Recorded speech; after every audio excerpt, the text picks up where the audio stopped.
ஹாய்ங்க, welcome to tailor lifestyle channel. இன்றைக்கி நம்ம சேனலில் வெள்ளிக்கிழமை எங்கள் வீட்டில் எப்படி நான் பூஜை பண்ணேன் அப்படிங்கிறத இந்த வீடியோவில் பார்க்க போகிறோம். நீங்கள் இப்போ தான் ஃபஸ்ட் டைம் நம்ம சேனல் பார்க்குறீங்கன்னா சப்ஸ்கிரைப் பண்ணிவிட்டு வாட்ச் பண்ணுங்கள். வாங்க வீடியோக்குள்ளே போகலாம். வெள்ளிக்கிழமை காலையில் எழுந்திரிச்சோடனே வாசல் தெளித்து கோலம் போட்டிருந்தேங்க. எப்போயுமே பார்த்திங்கன்னா வெள்ளிக்கிழமை கொஞ்சம் பெரிய கோலமாக போடுவேன். இன்றைக்கி பார்த்திங்கன்னா கையில் அடிபட்டிருக்கா, அதனால கை வலிக்குது. ஸோ அதனால் கோலமாவை பிடிச்சி போட முடியலங்கிறதுனால ரொம்ப நேரம் கஷ்டப்பட்டு இந்த சின்ன கோலத்தை அந்த ஆள்காட்டி விரல் யூஸ் பண்ணாமல் வேறு விரல் யூஸ் பண்ணி நான் அந்த கோலத்தை வந்து போட்டிருந்தேங்க. ஃபஸ்ட்டு கோலம்லாம் போட்டுட்டு காலையில் துணியெல்லாம் காய போட்டு சந்தை ஃபுல்லாகவே க்ளீனாக அலசி விட்டாச்சு. காலையில் வைப் வந்து இப்படி தான் போச்சுங்க. அதுக்கப்புறம் பார்த்திங்கன்னா ஸ்ட்ரைட்டாக ஈவினிங்க்கு வந்தாச்சு. மத்தியானம் சமையல் வீடியோ எடுக்கணும்னு தாங்க பார்த்தேன். பட் ஆனால் விரத சாப்பாடு ரொம்பவே ஹரிபரியாக சமைக்கிற மாதிரி இருந்துச்சு. ஸோ அதனால் அதை சமைச்சு சாப்பிட்டாச்சு. இன்றைக்கி ஒரு ஹைலைட் என்னென்னா இலை வாங்க மறந்துட்டாங்க. ஸோ அதனால் வந்து சாமிக்குன்னு சாப்பிட்றதுக்கு தட்டு வச்சுருந்தோமா, அதை வச்சு தான் சாப்பிட்ருந்தோம். இலையில வச்சு சாப்பிட்ருந்தோம்னா கண்டிப்பாக வீடியோ எடுத்துருந்துருப்பேங்க. தட்டில் வச்சு சாப்பிட்றதுனால வீடியோ எடுக்க முடியல. இன்றைக்கி எங்கள் வீட்டோட ஸ்பெஷல் லஞ்ச் என்னென்னு பார்த்திங்கன்னா, ஸ்பெஷல்னு கிடையாது, விரத சாப்பாடு. என்னன்னு பார்த்திங்கன்னா சிம்பிளானது தான். சாதம், அப்புறம் கத்திரிக்காய் போட்டு சாம்பார், அப்புறம் பீன்ஸ் பொரியல், பீன்ஸ் வறுவல், அப்பளம். இதான் இன்றைக்கி எங்கள் வீட்டோட லஞ்ச் மெனு. அதுக்கப்புறம் பார்த்திங்கன்னா சக்கரை பொங்கல் வைக்கணும்னு நினச்சேன். சரி மத்தியானம் வைக்க வேணாம், சாயந்தரம் வந்து சாமி கும்பிடுவோம் இல்லையா வெள்ளிக்கிழமை, அப்போ வந்து சக்கரை பொங்கல் வச்சு சாமி கும்பிட்டுக்கலாம் அப்படின்னு ஒரு பிளானில் இருந்தேன். லாஸ்ட்டாக பார்த்திங்கன்னா சக்கரை பொங்கல் கல்கண்டு பொங்கலாக மாறிடுச்சு. இந்த கதை என்னன்னு பார்த்திங்கன்னா, நான் இதுக்கு முன்னாடி வந்து வெள்ளிக்கிழமை செவ்வாய்க்கிழமை சாமி கும்பிடும்போது பார்த்திங்கன்னா பால் பொங்கல், கல்கண்டு பொங்கல், அது மாதிரி வைகாசி விசாகம், தைப்பூசம் இந்த மாதிரி நாளில் பார்த்திங்கன்னா இந்த மாதிரி ஒயிட் கலர் பொங்கல் தான் செய்வேன். என்கிட்ட வந்து கேட்டிருந்தாங்க, ஏன் நீங்கள் ஒயிட் கலர் பொங்கலாக செய்கிறீங்க, ஏன் உங்களுக்கு சக்கரை பொங்கல் செய்ய தெரியாதா அப்படிங்கிற மாதிரி கேட்டிருந்தாங்க. ஆனால் நான் சக்கரை பொங்கல் செஞ்சுருக்கேங்க. அது எப்படி சொல்கிறதுனா அடிக்கடி செஞ்சதில்லை. அது மாதிரி எங்கள் வீட்டில் வந்து சக்கரை பொங்கலை விட இந்த பால் பொங்கல் வந்து ரொம்பவே பிடிக்கும். ஸோ அப்படி தான் செஞ்சிட்ருந்தேன். ஆனால் இன்றைக்கி சக்கரை பொங்கல் வைக்கணுன்னு தாங்க பிளானே. அது நினச்சி தான் நான் ஈவினிங் சக்கரை பொங்கல் வைக்கலான்னு தான் நினச்சேங்க. லாஸ்ட் மினிட்ல அதுவும் கொஞ்சம் ட்விஸ்ட் ஆயிடுச்சு. வெல்லம் எடுக்கும்போது பார்த்திங்கன்னா அந்த வெல்லம் பார்த்திங்கன்னா ஹோலாக இருந்த மாதிரி இருந்துச்சு. அதாவது ஓட்டையாக இருக்குல்லையே, அது மாதிரி இருந்துச்சு.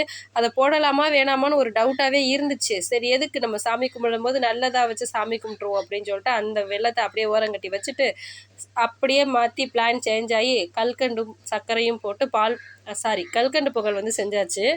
சப்போஸ் இது சக்கரை பொங்கல் இல்லாமல் இருந்துச்சுன்னா நான் பால் பொங்கலாவது செஞ்சுருப்பேன். அது வந்து அரிசி ஊற வைக்கும் போதே தண்ணிக்கு பதிலாக பால் அளந்து ஊற்றி பால் பொங்கல் வச்சு கல்கண்டு போட்டு செஞ்சுருந்துருப்பேன்.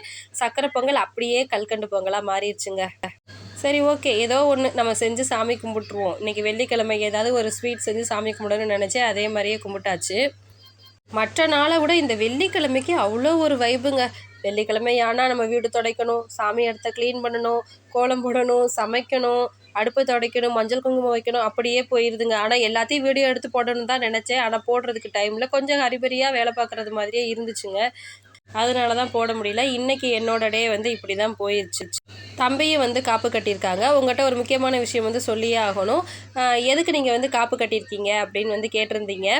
எந்த கோயிலுக்கு காப்பு கட்டியிருக்கீங்க அப்படின்னு கேட்டிருந்தீங்க. எங்கள் ஊர் பார்த்திங்கன்னா திருச்சி உறையூர் வெக்காளியம்மன் கோவில் வந்து இருக்குது. சித்திரை 1 அன்னைக்கு தேர் திருவிழா நடக்கும். அந்த கோயிலுக்கு தான் நான் காப்பு கட்டியிருக்கேங்க. அக்னி சட்டி எடுக்கிறேன், அதுக்காக தான் காப்பு கட்டியிருக்கிறேன். திருச்சியில் பெரிய கோயில்னு பார்த்திங்கன்னா சமயபுரம் சொல்லுவாங்க. சமயபுரத்துக்கும் வெக்காளியம்மன் கோயிலுக்கும் ரெண்டுத்துக்குமே பார்த்திங்கன்னா ஒரே நாளில் வந்து திருவிழா வருது. எப்போயுமே வந்து ஒரே நாளில் வராதுங்க, மாறி மாறி வரும். 5 வருஷத்துக்கு ஒரு தடவை இந்த மாதிரி ஒரே நாளில் வந்து திருவிழா வருங்க. சித்திரை 1 அன்னைக்கு வெக்காளியம்மன் கோயில் திருவிழா வரும். அதுக்கு அடுத்து வர்ற செவ்வாய்க்கிழமை வந்து சமயபுரம் கோவில் திருவிழா வரும். இந்த தடவை சித்திரை 1 செவ்வாய்க்கிழமையே வர்றதுனால இந்த வருஷம் ரெண்டுமே ஒரே நாளில் வந்திருக்கு. நான் வெக்காளியம்மன் கோவிலுக்கு அக்னி சட்டி வந்து எடுக்கலாம் அப்படின்னு இருக்கேங்க. அதே போல் சாயந்தரம், அதாவது நைட்டு பார்த்திங்கன்னா நம்ம சமயபுரத்துக்கு பால் குடம் எடுக்கிற மாதிரி நான் வேண்டியிருக்கேங்க. அதனால காலையில் இங்கே அக்னி சட்டியும், நைட்டு மாரியம்மன் கோவிலுக்கு பால் குடமும் எடுக்க போகிறேங்க. அதுக்கு தாங்க காப்பு கட்டியிருக்கிறேன். நிறைய சிஸ்டர் லைவ்லேயும் சரி, அப்புறம் வந்து ஷார்ட்ஸ்லேயும் சரி வந்து கேட்டுகிட்டே இருந்தீங்க எதுக்கு காப்பு கட்டியிருக்கீங்கன்னு சொல்லிட்டு. இப்போ டவுட் கிளியர் ஆகிருக்குன்னு நினைக்கிறேன். லாஸ்ட்டாக பார்த்திங்கன்னா நான் செஞ்ச பால் பொங்கலை பாப்பாவுக்கு தம்பிக்கு 2 பேர்த்துக்குமே ஊட்டி விட்டு எப்போயுமே எங்கள் பாப்பா சொல்கிறது என்னென்னா, எது நான் கொடுத்தாலுமே அதை வாயில் வச்சு அதை மெல்ல கூட செய்யாது, வாயில் வச்ச உடனே சூப்பர்னு சொல்லிடுவாங்க. நீங்கள் என்னோடய வீடியோஸில் பாருங்களேன், பாப்பா எப்போ சாப்பிட்டாலும் அந்த சூப்பர்னு அந்த கை காமிச்சிடும். அது அதோட ஒரு ஹேபிட்டாகவே ஆயிடுச்சு. அதுக்கப்புறம் தம்பி காப்பு கட்டியிருந்தான். அதை ஒரு சிஸ்டர் கேட்டிருந்தாங்க, தம்பி எதுக்கு காப்பு கட்டியிருக்கான் அப்படின்னு கேட்டிருந்தாங்க. தம்பி வந்து பால் குடம் எடுக்கிறாங்க. வெக்காளியம்மன் கோவிலுக்கும் பால் குடம் எடுக்கிறாங்க. அதே மாதிரி சமயபுரத்துக்கும் பால் குடம் எடுக்கிறாங்க. எப்பயுமே சமயபுரத்துக்கு வந்து ரொம்ப தூரம் இருக்கும், தூக்கிட்டு வந்துடுவாங்க. வெக்காளியம்மன் கோவிலுக்கு கொஞ்சம் தூரமாகவே இருக்கும். இந்த தடவை என்ன செய்ய போகிறாங்கன்னு தெரியல. எப்பயுமே மாற்றி கொடுப்பாங்க, இந்த தடவை மாற்றி கொடுக்கறதுக்கு யாரும் இல்லை. ஃபுல்லாக தான் கொண்டு வரணும்னு சொன்னேன். நான் வந்து ஆற்றுல இருந்து நானே கொண்டு வந்துடுவேன்னு சொல்கிறாங்க. எப்படி கொண்டு வராங்கன்னு பார்க்கலாம். நெக்ஸ்ட் வீடியோவில் பார்க்கலாங்க. பாய்.